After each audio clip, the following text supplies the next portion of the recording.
जब मैं स्वयं अपने पुत्र की दिव्यता नहीं पहचान सकी, तो देवराज इंद्र और अन्य देवताओं को उसका परिचय कैसे प्राप्त होगा? सर्वथा उचित है आपका कथन देवी, क्योंकि अपने इस रूप में अभी गजानन को स्वयं अपने वास्तविक रूप का परिचय नहीं है, क्योंकि अभी उनकी कुंडलिनी जागृत नहीं हुई है। कुंडलिनी जागृत होते ही उन्हें स्वयं ज्ञात हो जाएगा कि वो पर ब्रह्म स्वरूप ही है। तब उन्हें अपने जन्म का प्रयोजन भी ज्ञात हो जाएगा। एक बार वो अपनी मानवीय एवं शारीरिक सीमाओं को भेद देगा, एक बार उसे स्वज्ञान हो जाएगा तो वो अपने मूल रूप में आ जाएगा, सर्वोच्च ईश्वर के स्थान पर स्थापित होगा। इसका अर्थ तो यह है स्वामी कि मैंने व्यर्थ ही देवराज इंद्र को चुनौती दी। एक दिन ऐसा आएगा जब स्वयं मेरा पुत्र गजानन देवराज इंद्र को अपना वास्तविक परिचय देगा। माँ, पिताश्री। गजानन तो परब्रह्म ही है, जिन्होंने एक बालक के रूप में अवतार लिया है। कुंडलिनी जागृत होते ही उन्हें स्वयं ज्ञात हो जाएगा कि वो पर ब्रह्म स्वरूप ही है।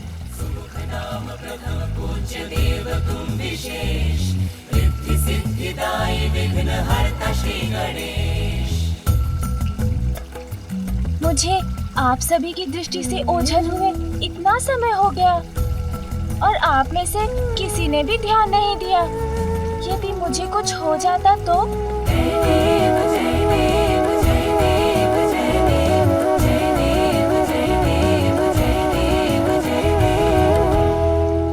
वो तो अच्छा था कि उन गंजी के पास इतने सारे फल थे, अन्यथा भूख के कारण मेरी अवस्था बहुत विकट हो जाती।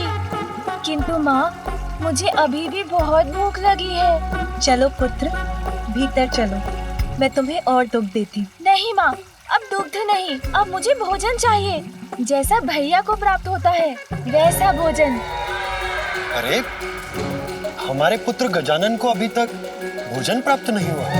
नहीं मामा जी। देवी पार्वती, ये तो सर्वथा अनुचित। उसे अवश्य भोजन मिलना चाहिए। किंतु भ्राता श्री हरि नारायण, मैं उसे अभी अन्न कैसे दे सकती हूँ? उसका अन्नप्राशन। प्रिय, स्वयं अन्नपूर्णा है आप, गजानन की माता है, इसलिए आपको स्वयं गजानन का अन्नप्राशन करवाना चाहिए। आहा, मेरा अन्नप्राशन! इससे शुभ भला और क्या हो सकता है। देवी लक्ष्मी, देवी सरस्वती एवं ब्रह्मदेव और विष्णुदेव की उपस्थिति में यदि आपके हाथों से गजानन का अन्नप्राशन किसी भी दिव्य उत्सव से किसी भी रूप में कम नहीं है।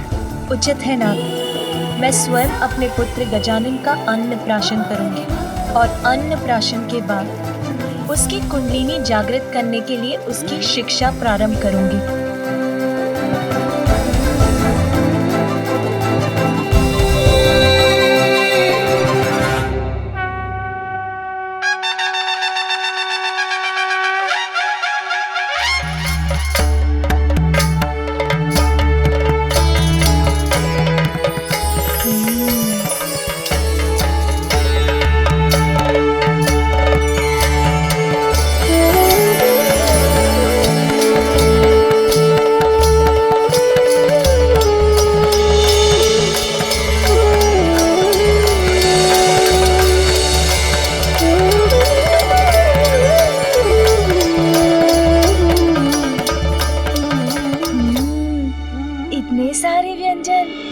आज तो सब खाऊंगा।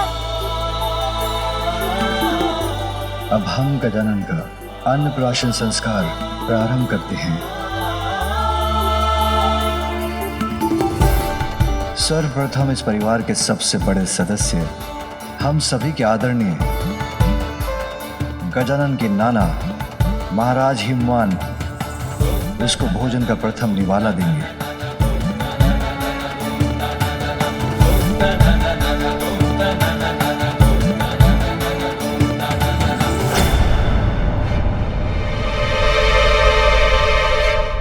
रुकिए,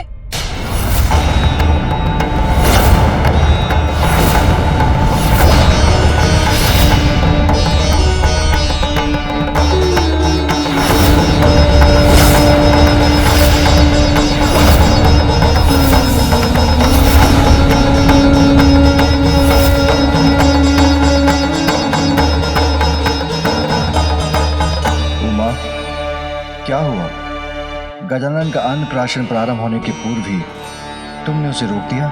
स्वामी, 56 भोग व्यंजनों से सज्जित है ये थाल, किंतु इसे देखकर पूर्णता का आभास नहीं हो रहा है मुझे। कुछ तो अवश्य अभी भी शेष है। मैं कुछ नहीं बोलूंगी, किंतु शेष है? अब क्या शेष है पुत्री? अब तो बस गजानन का अन्नप्राशन ही शेष है। कुछ शेष नहीं माँ मेरे उदर में, बस मेरे द्वारा इन स्वादिष्ट व्यंजनों का भोग लगाना ही शेष है। विलंब के लिए मैं क्षमा प्रार्थी हूँ, किंतु जो उचित है उसी का होना अनिवार्य है। मेरे पुत्र के अन्नप्राशन का प्रथम आहार ये 56 व्यंजन नहीं, कुछ और होगा। कुछ और होगा? क्योंकि जो विशेष है अभी वही शेष है। आप सभी अपना स्थान ग्रहण कीजिए, तनिक प्रतीक्षा कीजिए, मैं अभी वो विशेष व्यंजन लेकर आती हूँ।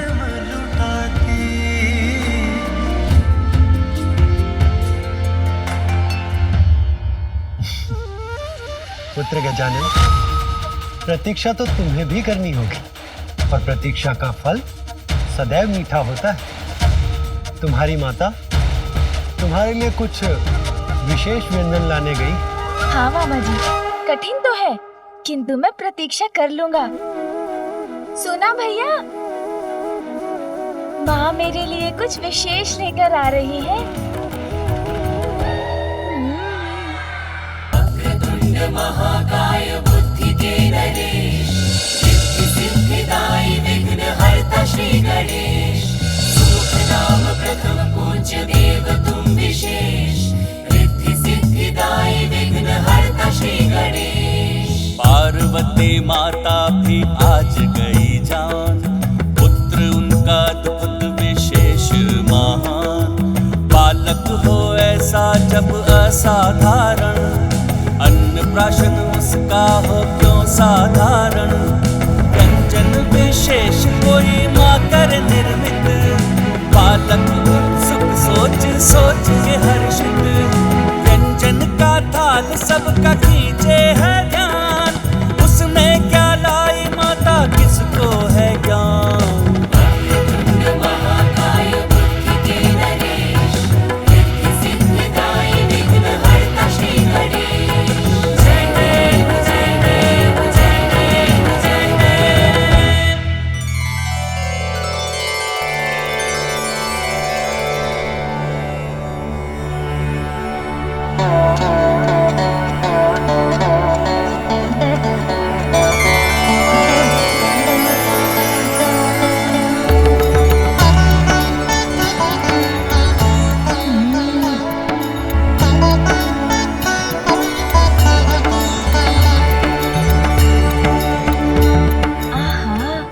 सुंदर है ये, अवश्य बहुत स्वादिष्ट भी होगा।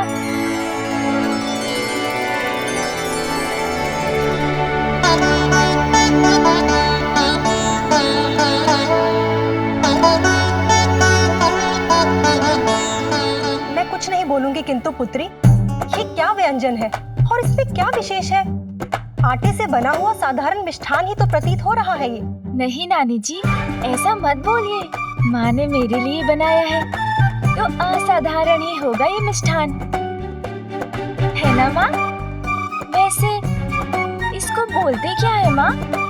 मोदक। मोदक? जय गणेश जय गणेश जय गणेश देवा। जय गणेश जय गणेश देवा। जय गणेश जय गणेश जय गणेश देवा। जो अपनी विशेषता से सबको मोद अर्थात आनंद प्रदान करेगा। पुत्र, माता उचित कहती, दिखाई देने में तो साधारण ही है ये, किंतु उचित तो तुम्हारा भी कथन है पुत्र, क्योंकि ये मोदक भीतर से अत्यंत असाधारण है। मैं कुछ नहीं बोलूंगी, किंतु समझ नहीं आया, भीतर से असाधारण? जैसे तुम हो, जैसा मैं तुम्हें बनाना चाहती हूँ, वैसा ही है ये मोदक। आप मुझे मोदक जैसा बनाना चाहती हैं माँ, किंतु उसे खाए बिना, उसके स्वाद को जाने बिना मैं उसके समान कैसे बन सकता हूँ?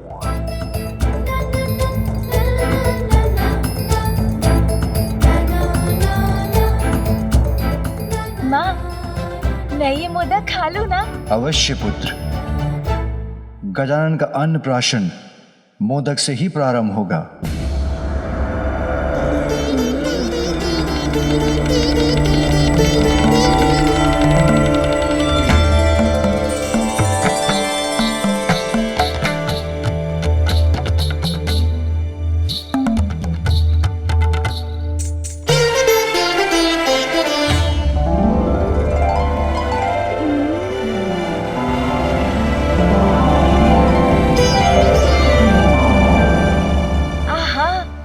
सत्य कहा था माँ आपने, जितना भीतर जाओ इसका असाधारण स्वाद तो बढ़ता ही जाता है।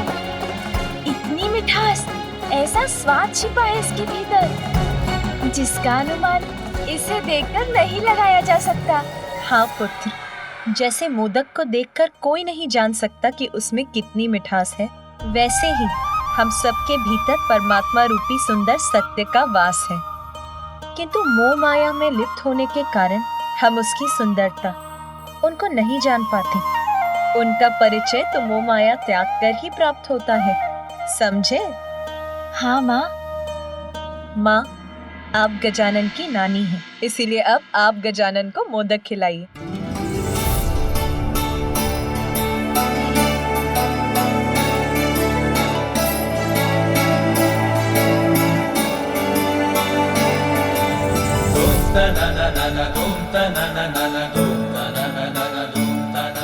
आनंद आ गया माँ, बहुत स्वादिष्ट है मोदक। किंतु माँ, ये मोह माया क्या होता है जिसे त्यागना इतना आवश्यक है? हाँ माँ, और इस मोह माया से छुटकारा पाने का उपाय भी बताइए ना। हाँ पुत्र, आत्मा परमात्मा का ही तो अंश है। अच्छे कर्म से ही परमात्मा को पाया जा सकता है, यही तो जीवन का परम उद्देश्य है। किंतु सांसारिक सुखों की लालसा, निज स्वार्थ और इच्छाओं के माया जाल से भ्रमित होकर सभी जीव उन परमात्मा को ही भुला बैठे हैं। तो फिर इस परम उद्देश्य को प्राप्त करने के लिए हमें क्या करना चाहिए माँ? पुत्र, सत्य की साधना, माया को भेदने वालों की समस्त शक्तियाँ और कुंडलिनियाँ जागृत हो उठती हैं और उन्हें अपने भीतर बसी परमात्मा की शक्ति और उनकी सुंदरता से परिचय कराती हैं। वैसे ही पुत्र, जैसे मोदक के भीतर का स्वाद लेने पर ही इसकी वास्तविक मिठास का आनंद प्राप्त होता है। स्वामी, अब आप गजानन को मोदक खिलाइए।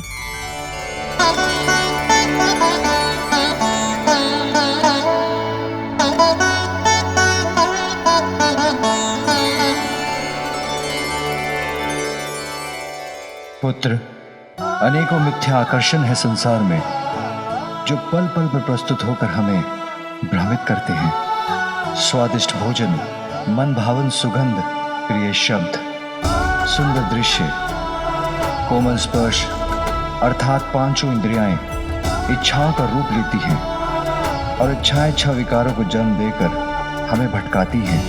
उन्हें वश में रखकर ही अंतर की गहराई में छिपी अपनी विशेषताओं को सुंदरतम रूप में प्राप्त किया जा सकता है, अर्थात अपने भीतर बसे परमात्मा का परिचय प्राप्त किया जा सकता है।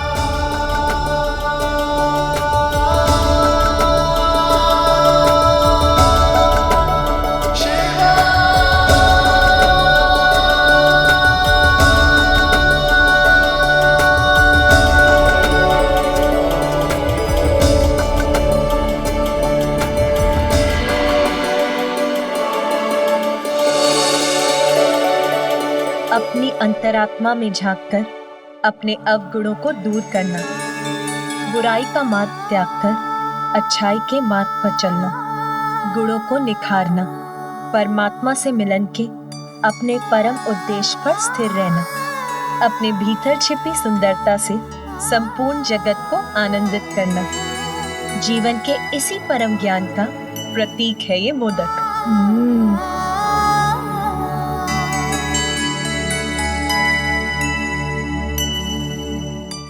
अन्नपूर्णा, अब आप भी तो अपने हाथों से अपने पुत्र को मोदक खिलाएं।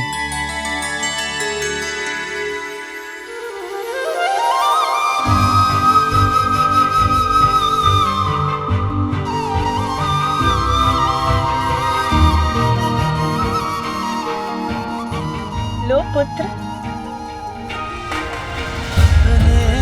आशीष का मोदक खिलाती प्रथम देवी पार्वती, जीवन के सर्वोच्च ज्ञान के प्रतीक मोदक की आकृति भी कितनी विशेष है ना।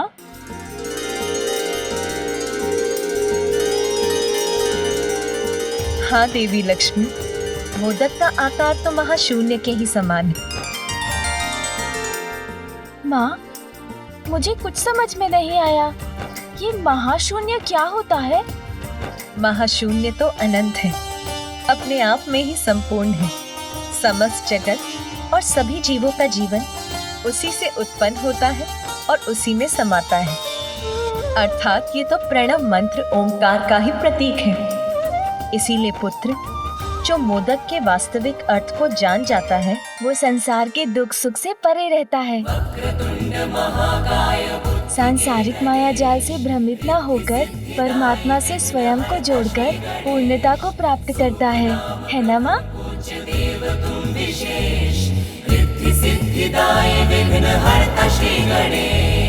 बालक का भाल जो स्पर्श की उमा, शक्ति के ज्ञान से बालक हुआ युक्ता।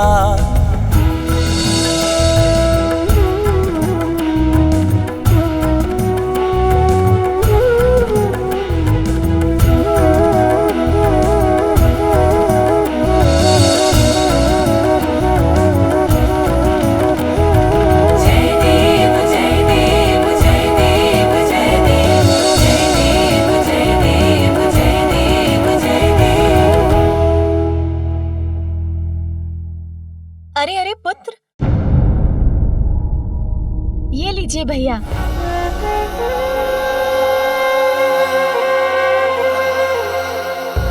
माता, ये मोदक का ही प्रभाव है जो गजानन अपना भोजन मुझसे बांटना सीख गए।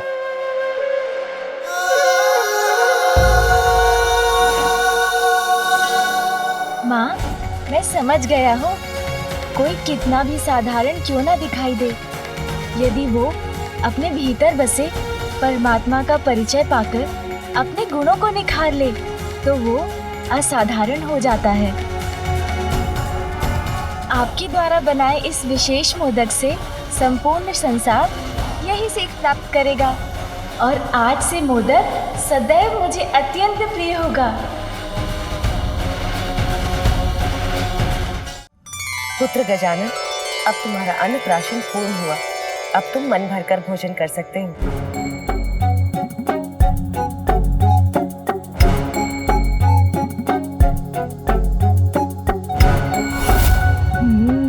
आज तो मन भरकर भोजन करूंगा।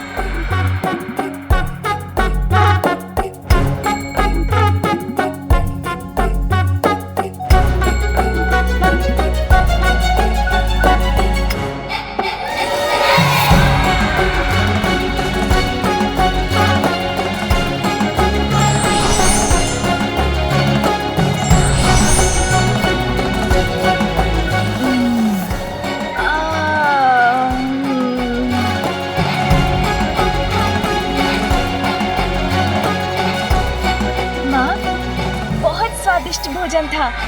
आनंद आ गया और मेरा उदर भी भर गया। आपकी अनुमति हो तो मैं निद्रा करने जाऊं?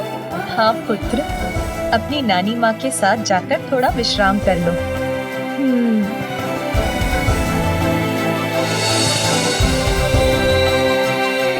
आज विश्राम कर लो पुत्र, क्योंकि कल से तुम्हें श्रम जो करना होगा। कठोर तप कर शक्ति और दिव्यता की साधना करनी होगी।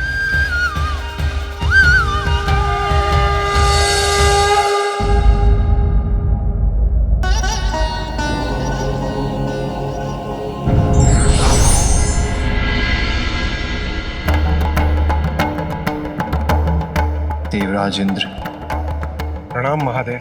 क्या है आपकी चिंता का कारण? दक्षिण क्षेत्र में पुनः असुरों का आतंक छाया प्रभु।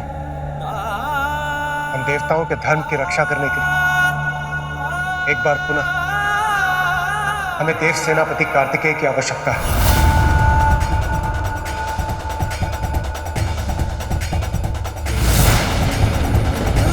अभी तो मैंने अपने लाल को ठीक से अपने हृदय से भी नहीं लगाया। कहीं नहीं जाने दूंगी मैं अपने पुत्र को। अपने पुत्र को अपने से विलग नहीं होने दूंगी और आपको भी ऐसा नहीं करने दूंगी। कार्तिकेय का यहाँ से जाना देवी पार्वती कदापि स्वीकार नहीं करेंगी।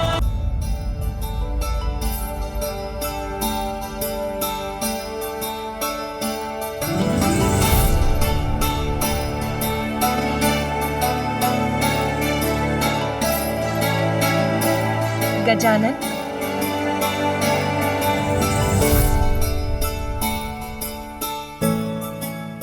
उठो पुत्र गजानन।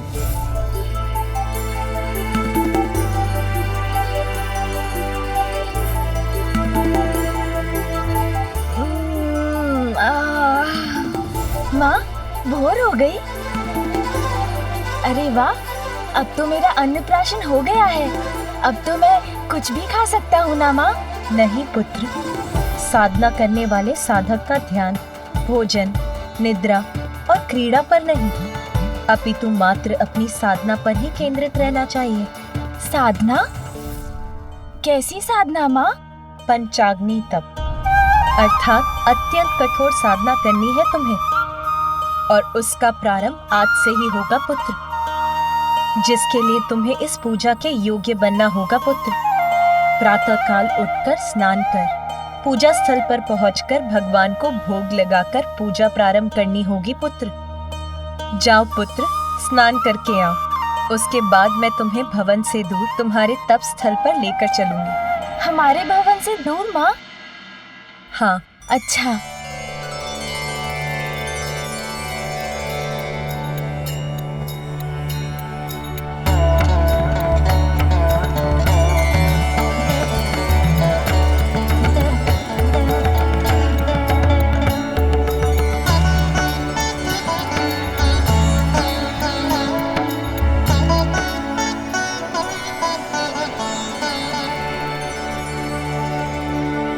माता, मार्ग तो समाप्त हो गया। तपोस्थली कहाँ है? पुत्र, वो रही तुम्हारी तपोस्थली।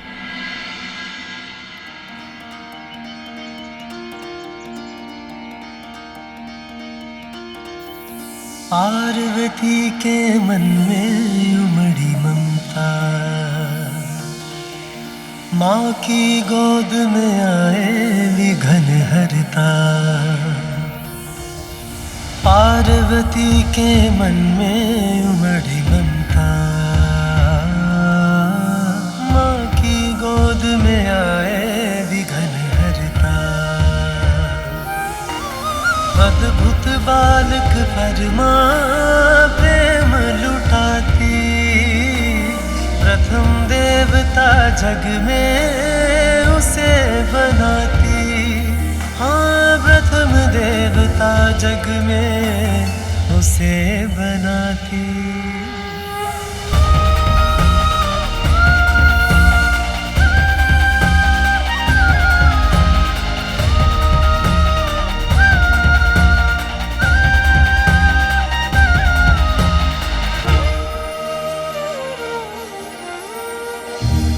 माँ, हम तप के लिए भवन से इतनी दूर इस निर्जन वन में क्यों आए हैं? इसीलिए पुत्र,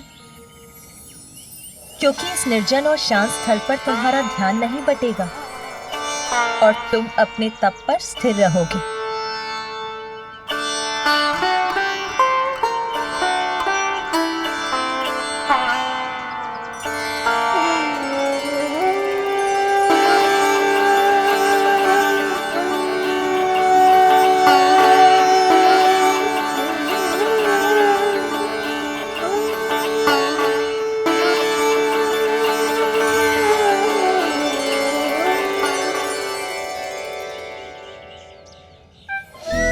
माँ, ये पंचाग्नि तप क्या होता है? इसका क्या महत्व है? पुत्र, हमारे शरीर में 7 चक्र होते हैं।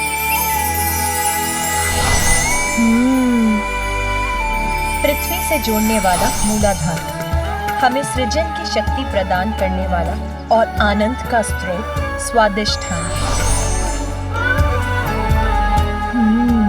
हमारे आत्मबल, आत्मविश्वास और बुद्धि का स्रोत मणिपूरक, प्रेम, संवेदनशीलता और करुणा का स्रोत अनाहत, हमारे जीवन में सत्य के स्वर को प्रबल बनाने वाला विशुद्धि, सहज ज्ञान, अंतर्दृष्टि का केंद्र अजना और सहस्त्रार विशुद्ध पावन चेतना का स्रोत। कुंडलिनी वो शक्ति, वो ऊर्जा है जो हमारी रीढ़ के आधार स्थान पर स्थित रहती है। तप और ध्यान के प्रभाव से ये कुंडलिनी शक्ति जागृत होकर सभी चक्रों से होते हुए ऊपर की ओर बढ़ती है और जब वो हमारे शीश, हमारे मस्तक में प्रवेश करती है तो हमें परम ज्ञान की प्राप्ति होती है। अपनी इस शक्ति को जानने के लिए हमें इन सभी चक्रों को शुद्ध करने की आवश्यकता है। पंचाग्नि तप से जागृत अग्नि तुम्हारा शुद्धिकरण करेगी पुत्र।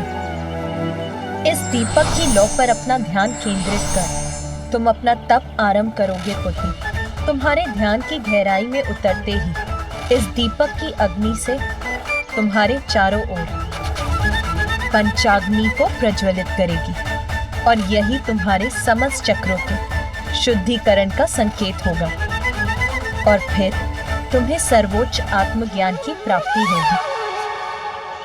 अब भोग लगाकर तुम्हें अपने तप का शुभारंभ करना चाहिए पुत्र। हाँ माँ।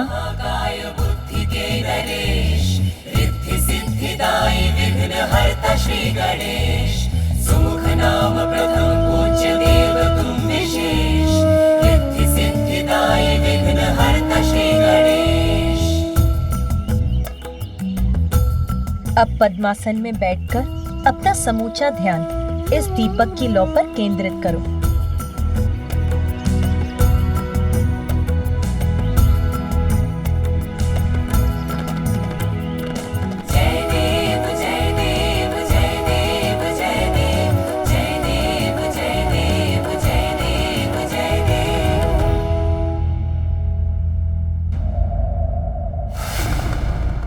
देवराज, आपको भी ज्ञात है कि अपने उत्तरदायित्वों से मुख मोड़ने का स्वभाव नहीं है मेरा, किंतु मेरा अनुज गजानन असुरक्षित है। उसे सुरक्षा प्रदान करने हेतु इस समय मेरा यहाँ कैलाश में उपस्थित रहना भी अत्यंत आवश्यक है।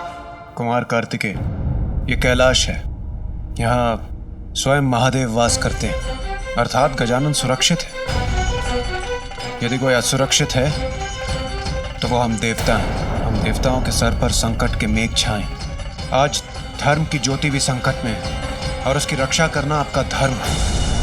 देवराज,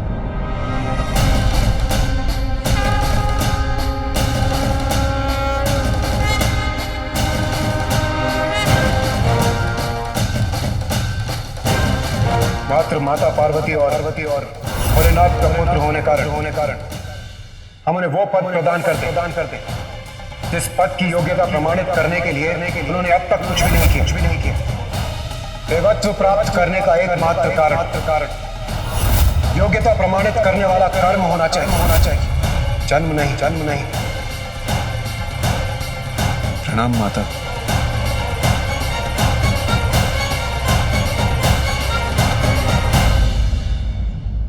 पूर्व में भी मैंने आपसे कहा था कि आपकी रक्षा, देवताओं की सहायता, सृष्टि के संकटों को दूर करना मात्र यही नहीं है मेरे पुत्र कार्तिकेय का धर्म। उसका दायित्व अपने परिवार के प्रति अपने दायित्व का निर्वाह करने के लिए इस समय मेरे पुत्र का यहाँ रहना अनिवार्य है।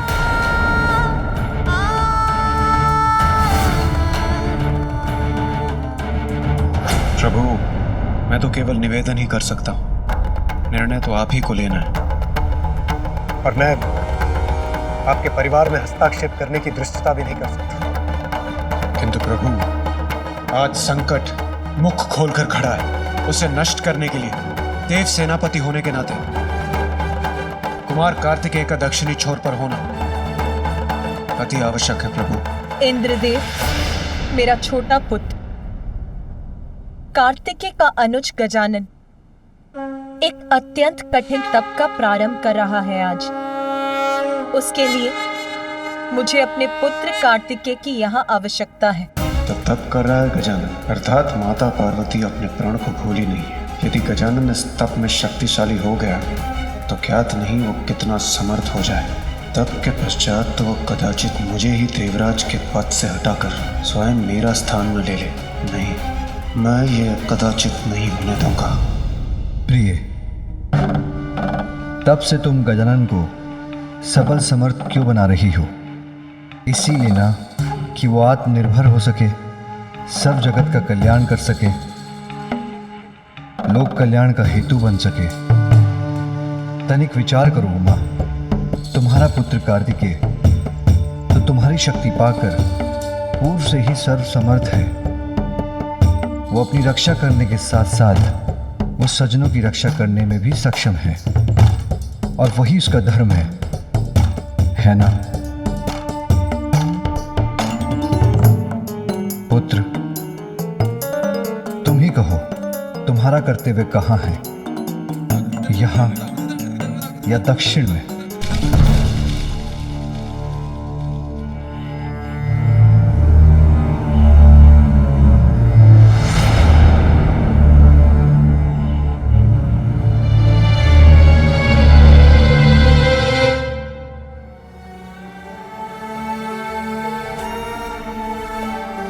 आप उदास मत होइए माता। पिताश्री का संकेत उचित है। आप यहाँ गजानन की सुरक्षा का ध्यान रखें और मैं वहाँ दक्षिण में अपने दायित्व का निर्वहन करूँगा। किंतु जब भी आपको मेरी आवश्यकता होगी मैं यहाँ उपस्थित हो जाऊँगा। क्या आप मुझे जाने की अनुमति देंगी?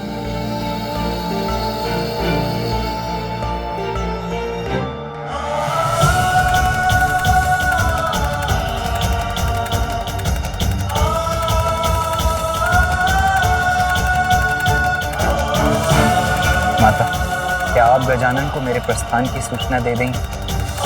वहां जाकर उसके तप में कोई व्यवधान नहीं डालना चाहता।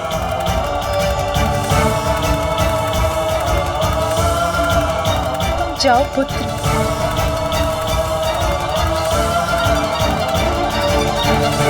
कर्तव्य के आगे अपने स्नेह का बलिदान देने का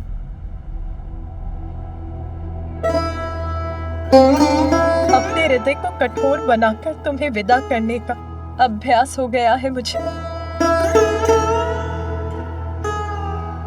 और आप भी सुन लीजिए इंद्रदेव, यदि मेरा पुत्र गजानन अपने इस तप में सफल हुआ तो उसे कभी किसी की सहायता की आवश्यकता नहीं होगी। वो भी सर्व समर्थ होकर अपनी ही नहीं, संसार की सभी बड़ी समस्याओं को सुलझाने में सक्षम हो जाएगा।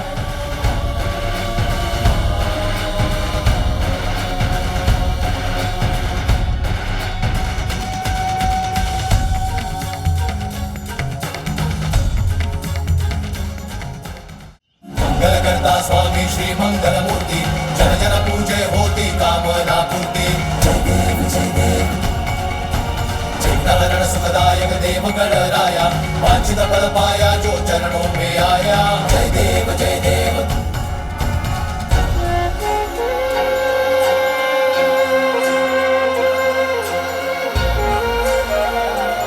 क्या हुआ जया? इतने ऊंचे स्वर में वार्तालाप करने की कोई आवश्यकता नहीं है जया। मैं अभी कैलाश में थी तो सुना कि कुमार कार्तिकेय दक्षिण की ओर जा रहे हैं। भैया जा रहे हैं मौसी, किंतु क्यों? अभी तो मैंने उनके साथ क्रीड़ा का आनंद भी नहीं लिया। अरे तुम इतने दुखी मत हो पुत्र गजानन। देखो ना, कुमार कार्तिकेय यहाँ नहीं रहेंगे तो माता अपना संपूर्ण स्नेह तुम्ही पर तो निछावर करेंगी। फिर वो जितना भी स्वादिष्ट भोजन पकाएंगी वो सभी अकेले तुम्ही को तो प्राप्त होगा। तुम्हें तो आनंद आ जाएगा ना। भोजन? अरे गजानन, तुम खड़े क्यों हो गए? मैं रसोई गृह जा रहा हूँ, अभी लौट आऊंगा। अरे रुको गजानन, गजानन।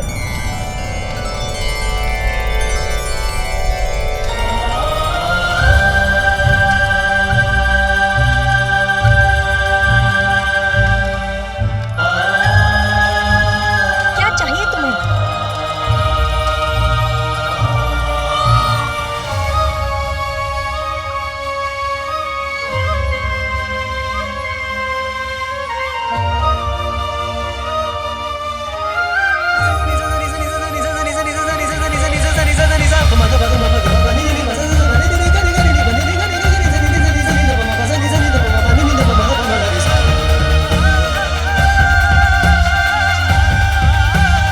मैं कुछ नहीं बोलूंगी, किंतु साधना के मध्य में भूख को मिटाने के लिए अपने भोजन की व्यवस्था करने आया था।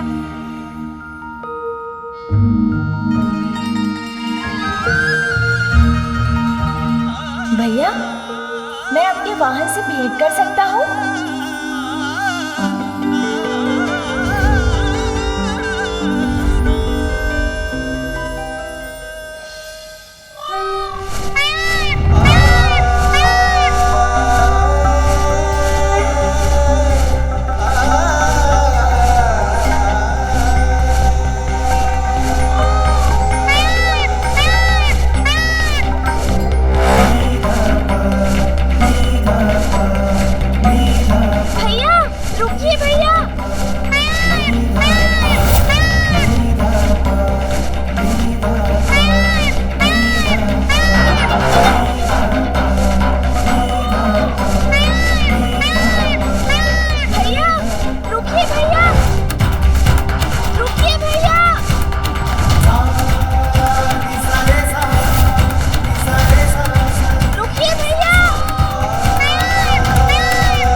क्या हुआ गजानन? तुम दौड़ क्यों रहे थे? मुझे क्यों रोका? सब सकुशल तो है ना? इतनी बार कहा है तुम कि भवन से इतनी दूर अकेले मत निकला करो, कहा है ना? फिर माता को पता है तुम यहाँ हो? ये क्या है? भोजन आपके लिए, माँ के हाथों का बनाया हुआ भोजन। आपको अत्यंत प्रिय है ना माँ के हाथों का बनाया हुआ भोजन? ये लीजिए, जब मन हो तब खा लीजिएगा।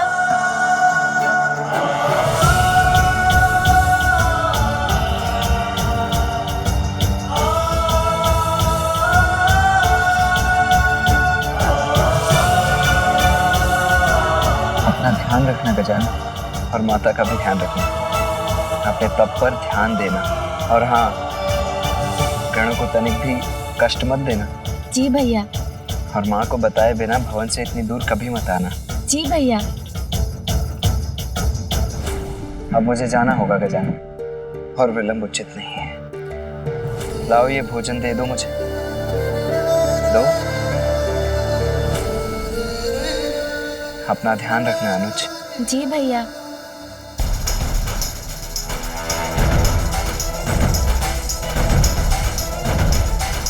आपका जाना मुझे तनिक भी अच्छा नहीं लग रहा भैया। किंतु आपको रोक भी तो नहीं सकता ना।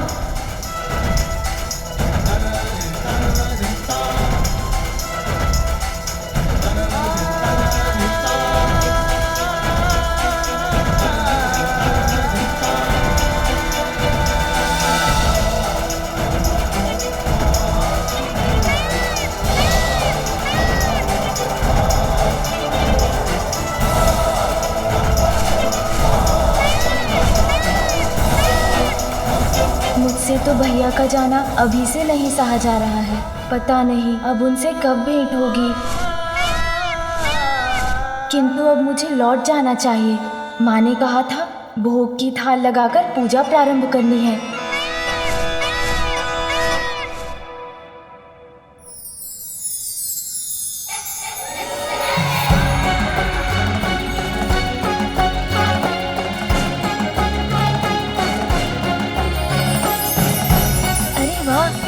कितनी सुंदर तितली है।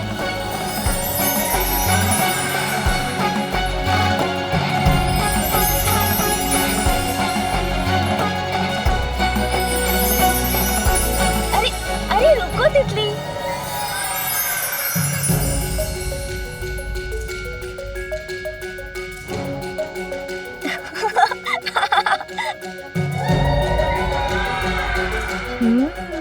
विश्राम कर रही हो तुम? अवश्य पकड़ लूंगा इस बार तुम्हें।